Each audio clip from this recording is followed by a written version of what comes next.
So by now you must have got an idea about the subject. Subject को हमने कहा कि it is someone or something. तो इसमें आपको ये क्लियर हो गया होगा कि उसमें नाउन का होना ज़रूरी है, सब्जेक्ट में नाउन का होना ज़रूरी है. तो along with the noun, what are the other parts which you can what are the other words that can be included in the subject, वो हम अभी देखते हैं. नाउन के अलावा अभी आपको समझ में आ गया होगा नाउन का होना ज़रूरी है. तो नाउन के अलावा और कौन से ऐसे वर्ड्स हैं जो सब्जेक्ट में इंक्लूडेड हो सकते हैं. That means you are going to look at the parts of a subject. Subject के क्या क्या पार्ट्स हो सकते हैं ये आप देखेंगे. लेकिन there is one thing that you should remember, that noun is the essential part of the subject. noun जो है subject का ज़रूरी part होता है. the rest of the parts are optional. they can be there, they may not be there. लेकिन head word जो noun का noun है उसका होना ज़रूरी होता है subject में. So let's take a look at the example sentences given over here. First sentence देखिए, a clever fox jumped. A clever fox jumped. एक clever fox जो है उसने jump किया. तो इसमें jumped वो predicate है. ये किसके बारे में है? एक clever fox के बारे में है जिसको हम सब्जेक्ट बोलेंगे. तो आपको तो पता होगा कि इसमें फॉक्स जो है वो नाउन है जिसको हमने यहाँ पे हेड वर्ड बोला है. This is the main word of the subject. Subject का मेन वर्ड नाउन है. तो इसमें इस सेंटेंस में फॉक्स नाउन है या हेड वर्ड है. उसके साथ साथ जो आर्टिकल जो है उसको डिटर्मिनर के कॉलम में डाला है. क्वालिफायर जो एडजेक्टिव है क्लेवर उसको क्वालिफायर बोलते हैं. तो इस सब्जेक्ट में इस सेंटेंस में इन सेंटेंस में जो सब्जेक्ट है उसमें 3 पार्ट्स हैं, 3 वर्ड्स हैं. उसमें फॉक्स जो नाउन है जो मेन पार्ट है वो this is called as the head word. And article जो है उसको डिटर्मिनर बोला है और एडजेक्टिव को क्वालिफायर बोला है. A clever fox jumped.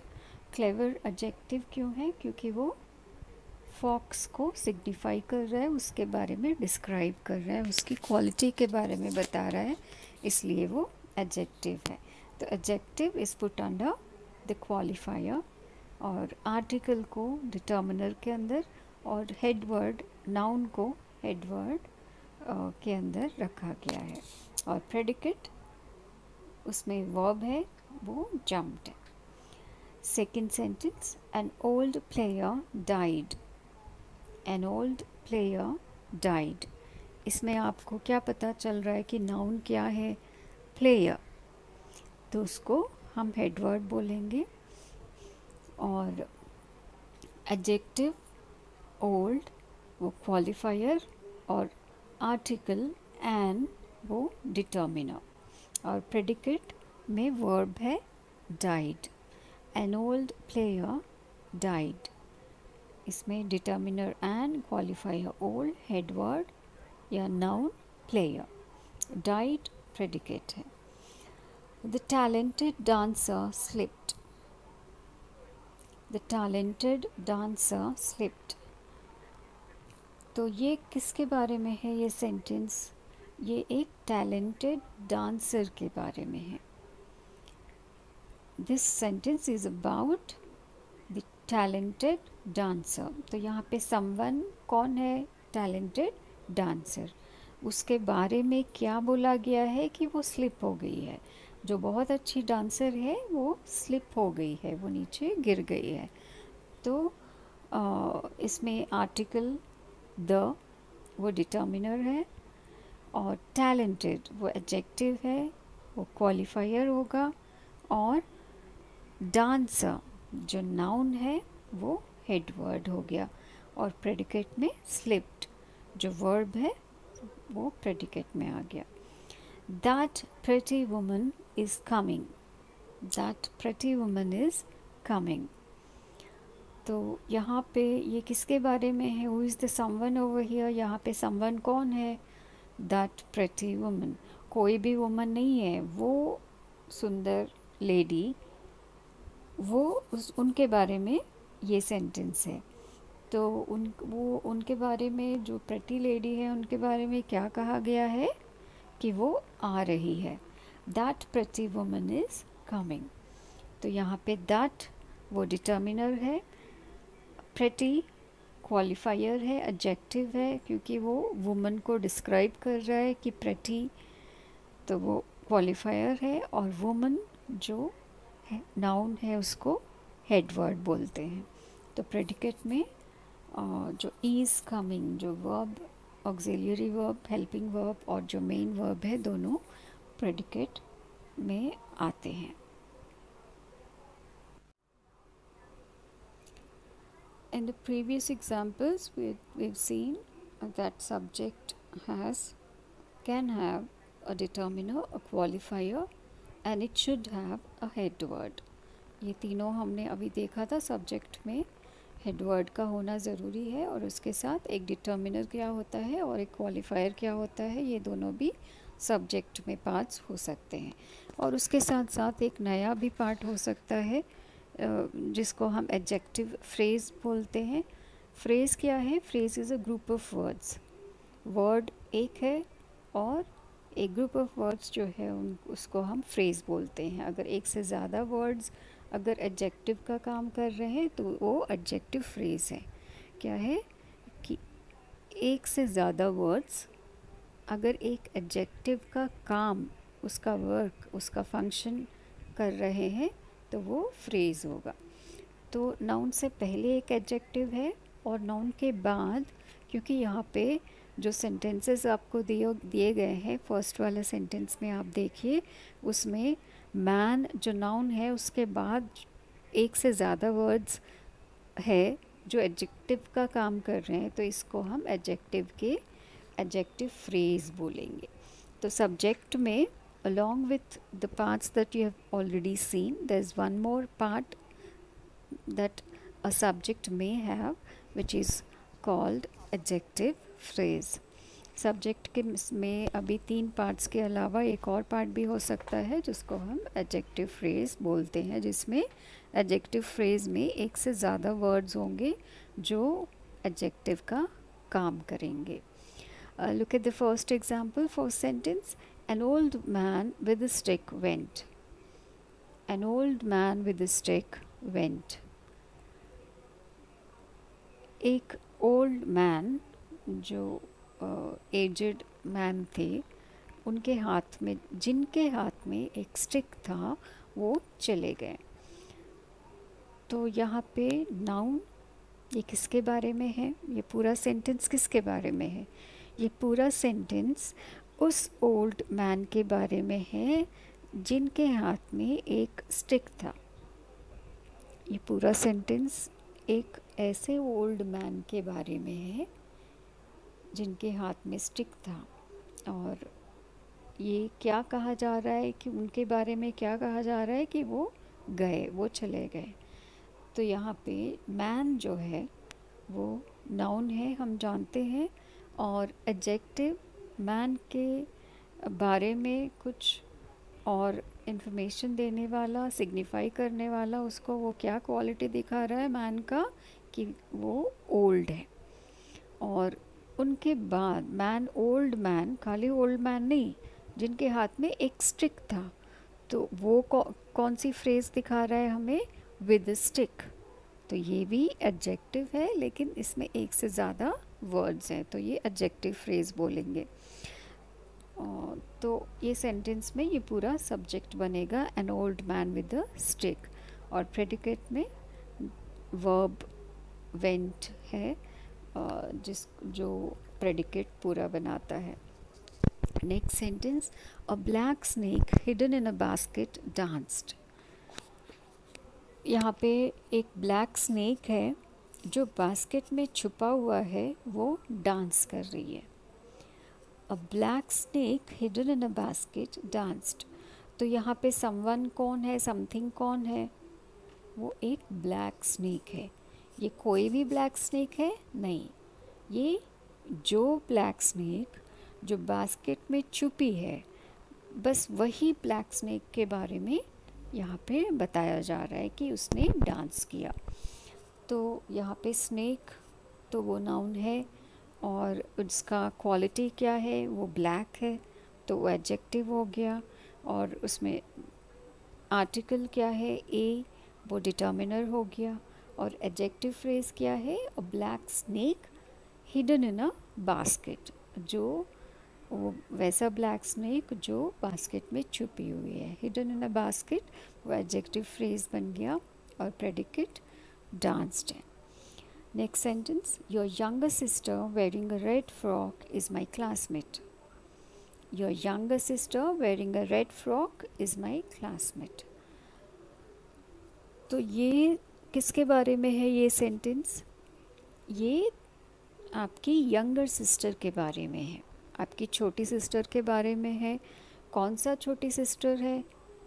ये जो जिसने रेड फ्रॉक पहनी है, उस यंगर सिस्टर के बारे में है। तो ये पूरा सेंटेंस जो है आपकी वो यंगर सिस्टर के बारे में है जिसने रेड फ्रॉक पहना है। तो शी इज़ द समवन। और उनके बारे में क्या कहा गया है कि वो मेरी क्लासमेट है। Your younger sister wearing a red frock is my classmate. तो यहाँ पे your is the determiner, younger जो क्वालिटी दिखा रहा है सिस्टर की वो एडजेक्टिव है, सिस्टर वो नाउन है, एडजेक्टिव फ्रेज है वेयरिंग अ रेड फ्रॉक, और predicate is my classmate. Fourth sentence, some naughty monkeys on the trees chattered loudly. Some naughty monkeys on the trees chattered loudly. तो ये sentence किसके बारे में है? This is about some naughty monkeys. ये थोड़े से नॉटी मंकीज़ के बारे में है। कौन से नॉटी मंकीज़ है?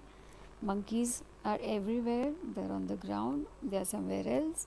और लेकिन ये सेंटेंस बस उन्हीं नॉटी मंकीज़ के बारे में है जो ट्रीज़ में है, ट्रीज़ के ऊपर है। Some naughty monkeys on the trees chattered loudly. Chattered loudly वो प्रेडिकेट है। Monkeys is the noun, naughty monkeys, naughty adjective, some determiner, on the trees adjective phrase, chattered loudly वो predicate है।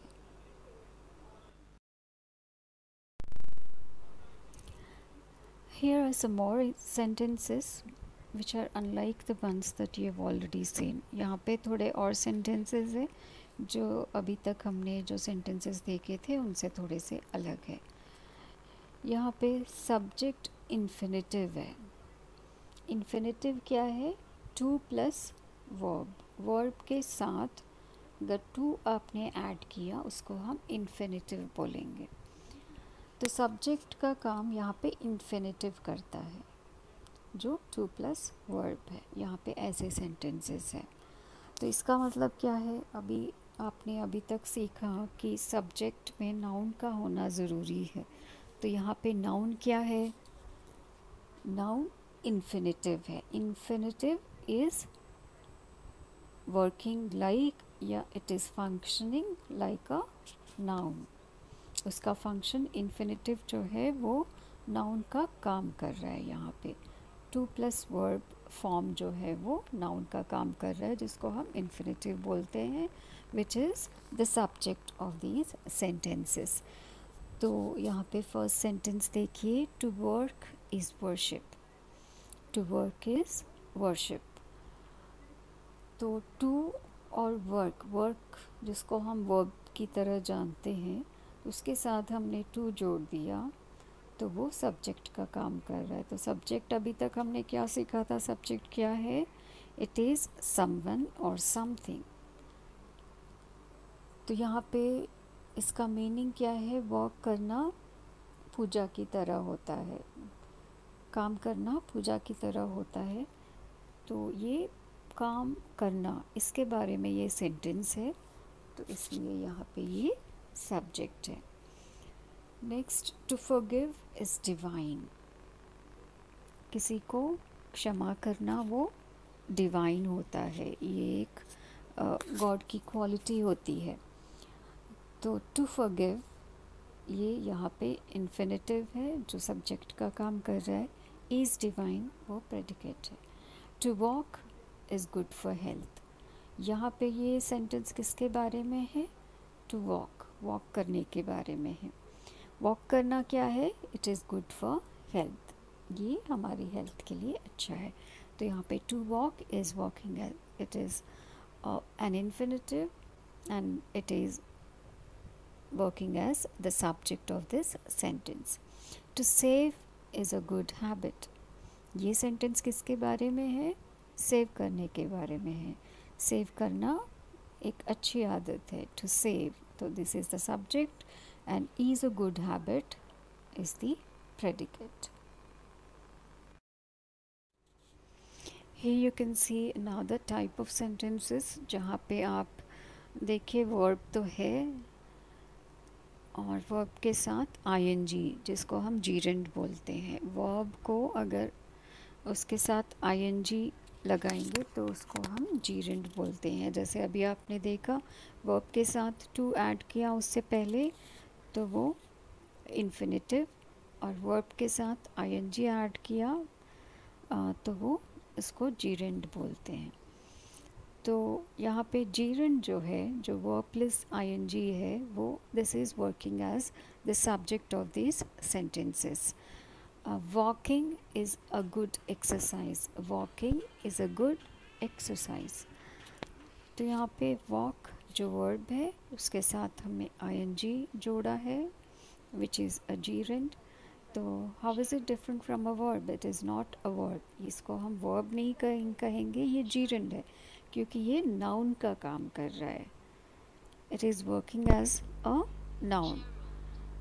तो अभी आप याद करिए, जैसा मैंने कहा था सब्जेक्ट में नाउन का होना ज़रूरी है, तो यहाँ पे तो वर्ब और ing के अलावा कोई नाउन नहीं है, लेकिन यहाँ पे ये वर्ब प्लस ing जो जीरेंड है वो नाउन का काम कर रहा है, इसलिए इसको हम सब्जेक्ट बोलेंगे।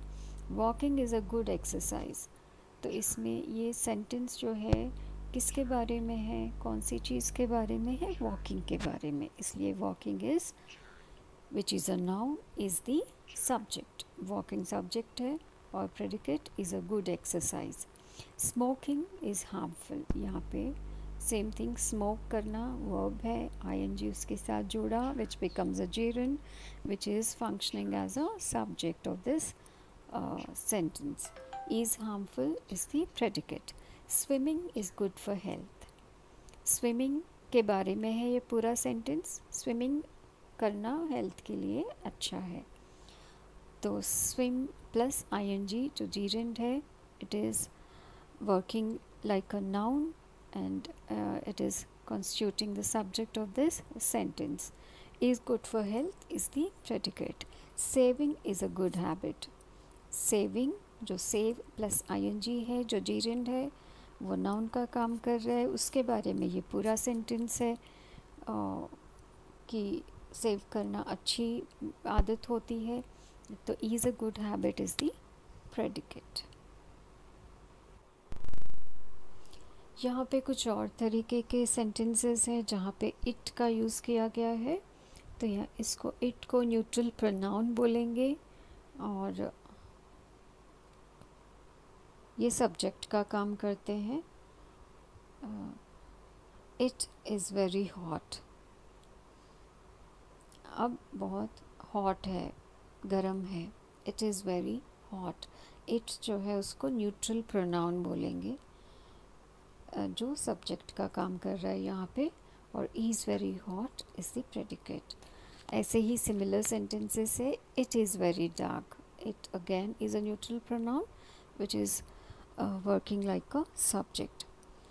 It is 7 by my watch, तो इसमें भी it न्यूट्रल प्रोनाउन है. Is 7 by my watch is the predicate. It is Monday today. It is the neutral pronoun. Is Monday today is the predicate.